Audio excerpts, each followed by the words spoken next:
There are a few things that are just guaranteed in life. Taxes, you getting the best takes you ever heard from a league, death, and an NBA fan having a Jordan and LeBron debate.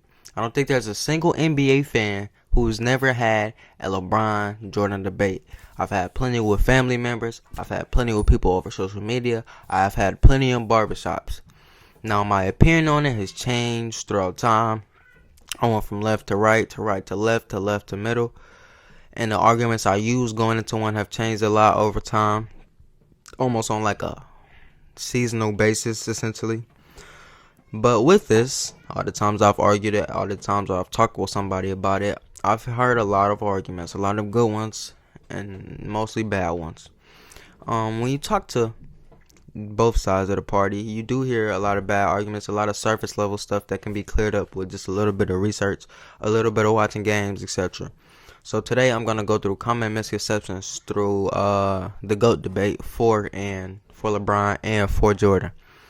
So first we're gonna do for LeBron.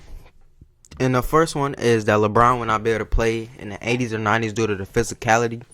We're just going to play the numbers game to begin with. LeBron is 250 pounds, 6'9". I believe Dennis Rodman to be like 6'9", 225. I believe Scottie Pippen to be 6'8", 220. And Michael Jordan around 6'6", 215. And Bill Laimbeer is like 240 pounds as well. So LeBron is pretty much as big as muscle-wise as Steven Adams.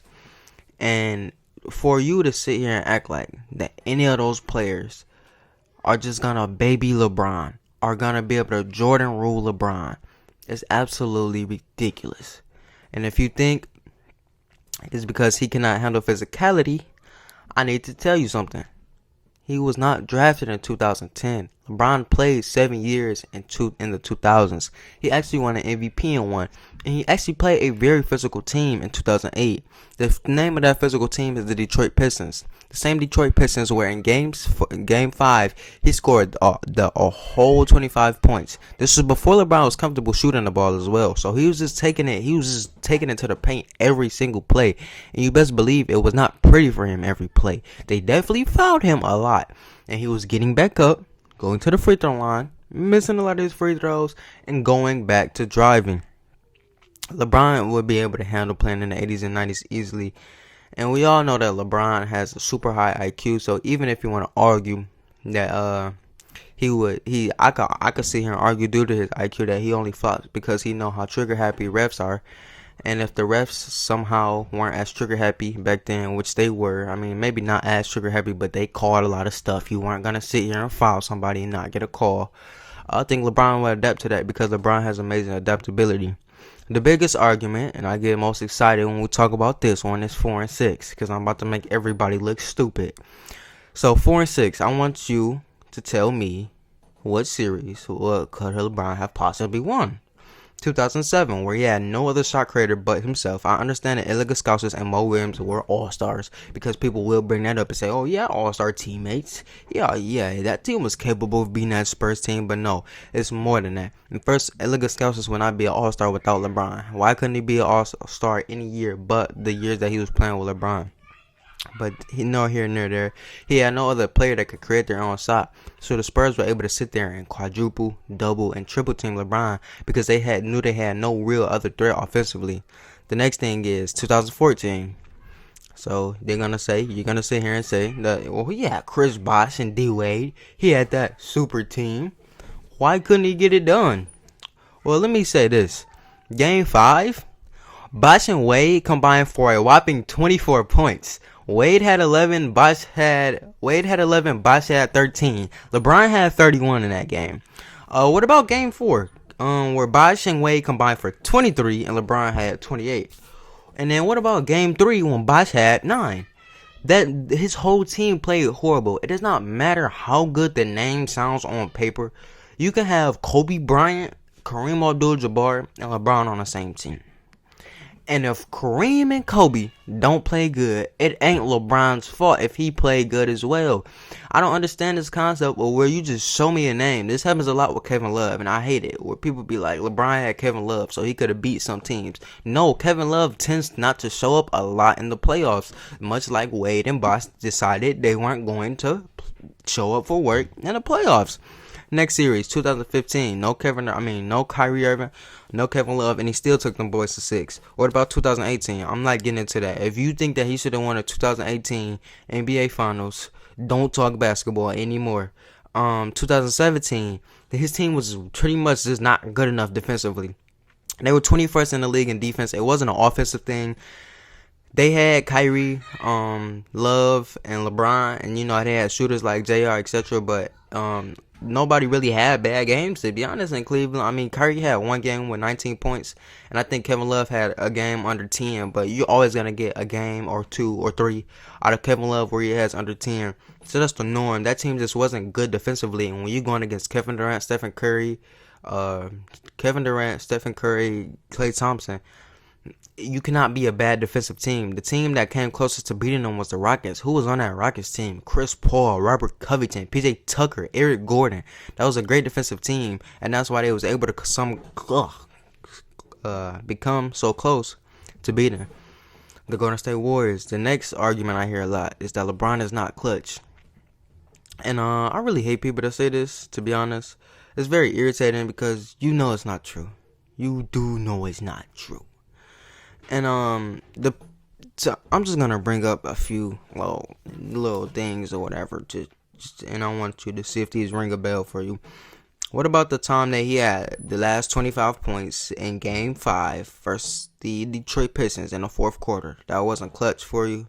Or what about the whole 2018 playoffs in Game 5 where Oladipo, the number one option on that Indiana team, got his shot blocked by LeBron, and then LeBron went on the other end and hit a game winner? Or what about when he swept the 1 seed 61 Toronto Raptors and in the first game hit a buzzer beater floater? Or what about versus Celtics that year series where he had 2 game putting away shots?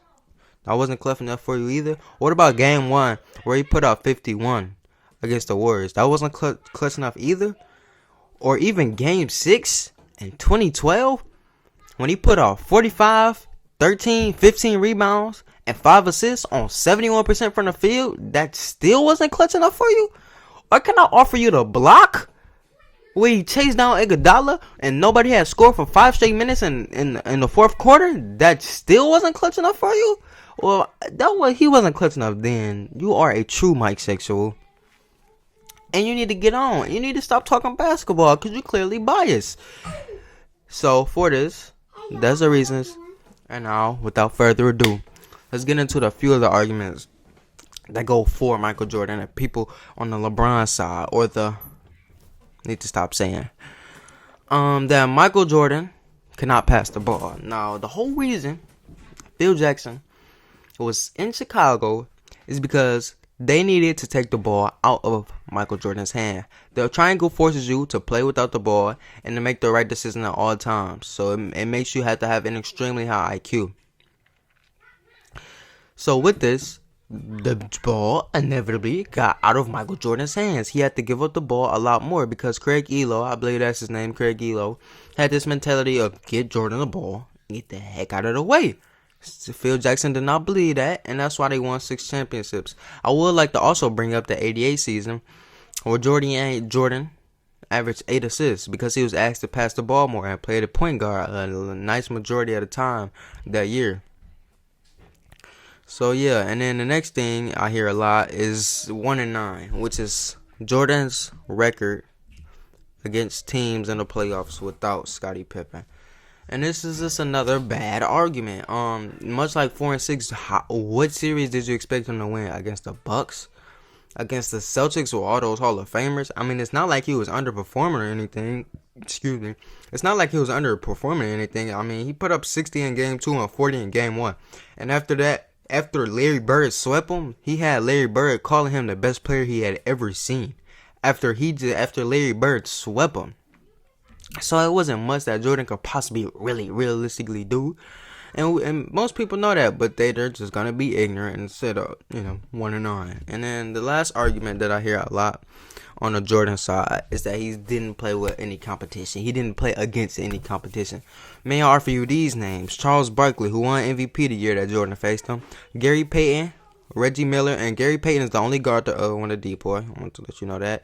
Reggie Miller, Isaiah Thomas, John Stockton, Karl Malone. These are all Hall of Famers. These are all NBA, every year kind of players. There's a lot of MVPs. Karl Malone is the oldest MVP ever.